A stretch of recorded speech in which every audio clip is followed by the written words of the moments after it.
Mulailah Guys, Jupri. Assalamualaikum warahmatullahi wabarakatuh.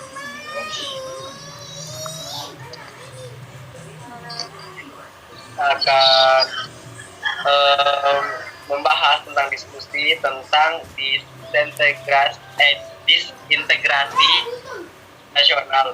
Jadi dalam tugas kita akan mencari faktor-faktor penyebab dari disintegrasi nasional dan apa saja hal yang dapat faktor-faktor yang dapat menyebabkan disintegrasi dan solusinya.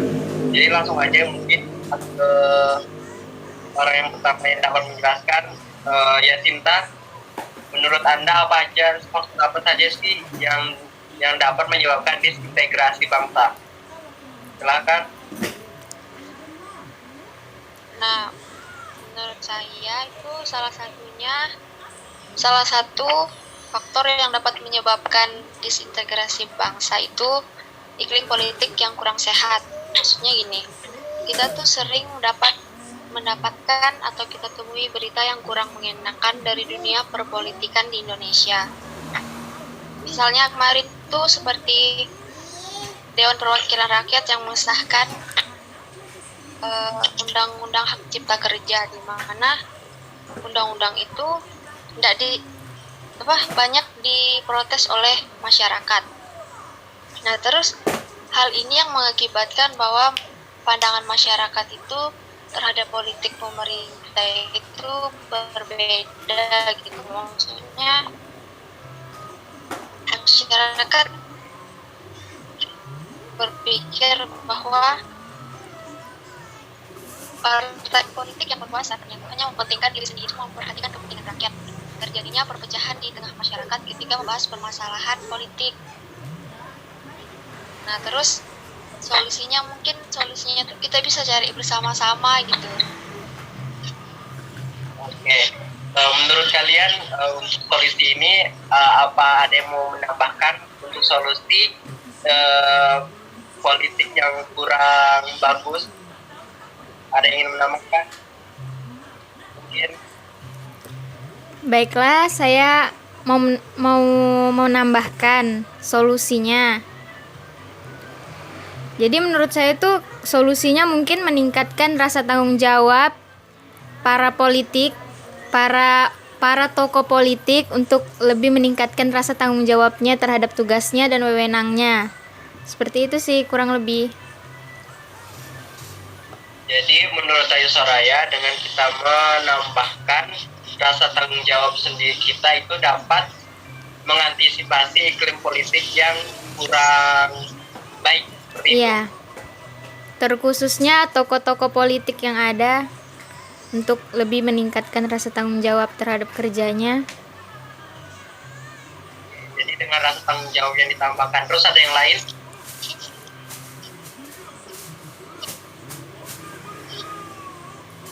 Kalau tidak ada yang menambahkan, mungkin aku tambahkan sedikit aja. Selain mungkin tanggung jawab itu ditambah dengan unsur kepemimpinan, dengan membelajar kepemimpinan itu juga bisa melatih kita untuk bertanggung jawab, terus juga amanah atau dapat dipercaya, dan juga yang pasti ketika setelah jadi pemimpin, apa yang kita ucapkan itu harus apa yang kita lakukan. Jangan ketika kita mengucapkan A tapi kita tidak melakukannya. Mungkin dengan belajar menjadi pemimpin yang baik. Oke, untuk faktor ini solusinya sudah kita dapat, kemungkinan itu. Terus kita lanjut ke faktor masalah yang lainnya. Mungkin dari Ayu Adinda, silahkan. Menurut saya itu salah satu faktornya itu ada maraknya penyebaran ideologi yang sekarang banyak bermunculan di daerah-daerah. Ya, ini bisa mengakibatkan persatuan karena pengambilan Pancasila dari masyarakat. Jadi kalau dari saya itu untuk solusinya ya pemerintah harus menggerakkan sosialisasi tentang ideologi Indonesia, yaitu Pancasila. Jadi pemerintah tuh harus punya strategi yang bagus gitu loh buat masyarakat, terutama nih dalam kurikulum dari pendidikan kan nggak dari pendidikan ini kita bisa memiliki pemahaman tentang ideologi masyarakat. Nah, untuk usianya terutama sebagai penerus bangsa juga harus membentengi dari ideologi asing ini dengan semakin mengimplementasikan Pancasila di kehidupan kita sehari-hari. Ini pengabalan Pancasila di kehidupan sehari-hari itu mungkin ada yang lain. Ada penambahan yang lain? Kalau menurutku sih apa yang diucapkan Ayu Adin tuh udah jelas. Maksudnya dengan kita mempelajari Pancasila kemungkinan kita bisa meningkatkan dan menjaga ideologi kita sendiri tanpa harus ikut ke ideologi lain. Gak apa-apa juga sih kita mempelajari ideologi lain, tapi kita harus tetap menjaga ideologi kita sendiri karena dari beberapa sejarah ideologi kita itu sudah paling pas diterapkan untuk bahasa Indonesia sendiri. Seperti itu. Oke, lanjut kita ke faktor yang lainnya. Mungkin Dewi Novita ingin menambahkan tentang faktor. Silakan Dewi Novita.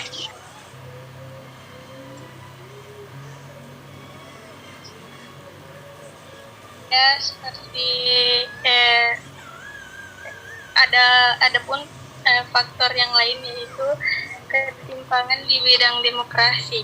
Seperti yang kita ketahui, negara Indonesia ini memiliki penduduk yang sangat besar. Ada ratusan juta jiwa penduduk di Indonesia yang penyebarannya itu tidak selalu merata di setiap daerah. Ada daerah yang memiliki penduduk yang sangat tinggi, ada juga sebaliknya. Nah, mungkin perbedaan kondisi ini akan menimbulkan suatu perbedaan kebutuhan di dalam suatu masyarakat. Sehingga mungkin masyarakat yang mungkin banyak kebutuhan masyarakat di sebagian daerah tuh tidak terpenuhi, sehingga perpecahan itu bisa saja terjadi di suatu daerah. Salah satu solusi yang bisa diberikan mungkin dengan mensosialisasikan program keluarga berencana dengan tujuan untuk mengurangi atau mengatasi peningkatan angka kelahiran yang meninggi. Mungkin ada lagi solusi yang bisa ditambahkan? Oke, saya setuju dengan yang dibilang Dewi Novita. Dengan program keluarga berencana itu dapat mengatasi kesejahteraan dari penduduk yang mungkin banyak. Dengan adanya keluarga berencana itu dapat mengatasi meledaknya faktor pertumbuhan penduduk. Jadi yang tadi banyak yang tidak dapat ditanggung oleh pemerintah itu dapat kembali ditanggung pemerintah. Dan dengan adanya tersebut diharapkan integrasi bangsa itu dapat kembali terjalin. Jadi karena semakin banyak penduduk itu kemungkinan integrasi bangsa itu semakin sulit untuk diatur karena banyaknya penduduk. Jadi dengan program keluarga berencana diharapkan dapat pemerintah itu dapat menanggulangi masalah pada penduduk seperti itu. Oke, kita lanjut. Mungkin ke faktor terakhir menurut Ayu Soraya seperti apa? Baiklah, saya akan menambahkan salah satu penyebab yang saya temui. Contohnya tuh kayak menurunnya rasa toleransi di lingkungan masyarakat. Yang dimaksud dari turunnya rasa toleransi ini kayak kurangnya rasa saling menghormati gitu. Nah, kurangnya rasa menghormati perbedaan seperti suku, ras, agama, pendidikan atau etnis seperti itu. Jadi kurangnya rasa menghormati terhadap sesama manusia. Jadi solusi yang bisa kita ambil mungkin dengan cara meningkatkan kegiatan keagamaan. Seperti di agama kita kan pasti diajarkan buat selalu saling menghormati, saling menghargai pendapat seseorang. Pasti dengan kita beragama pasti bisa mudah untuk menghormati pendapat pendapat. Oke, Ya, untuk seperti tambahan itu. aja kali ya sedikit, selain untuk meningkatkan keagamaan kita, mungkin juga dengan cara mempelajari tentang Pancasila. Dengan mempelajari tentang Pancasila, di situ kan sudah ada yang namanya keadilan sosial ataupun dengan kemanusiaan yang adil dan beradab. Jadi kita itu setara gitu, nah, antara manusia tanpa membedakan yang namanya agama, suku, ras ataupun lain sebagainya. Jadi seperti itu. Jadi dengan meningkatkan ketakwaan kita dan juga meningkatkan kepahaman kita terhadap Pancasila seperti itu. Oke? Terus itu aja kan? Sudah kan? Oke. Mungkin sampai sini aja dulu pertemuan kita. Kurang lebihnya mohon maaf dan assalamualaikum warahmatullahi wabarakatuh. Waalaikumsalam. Waalaikumsalam.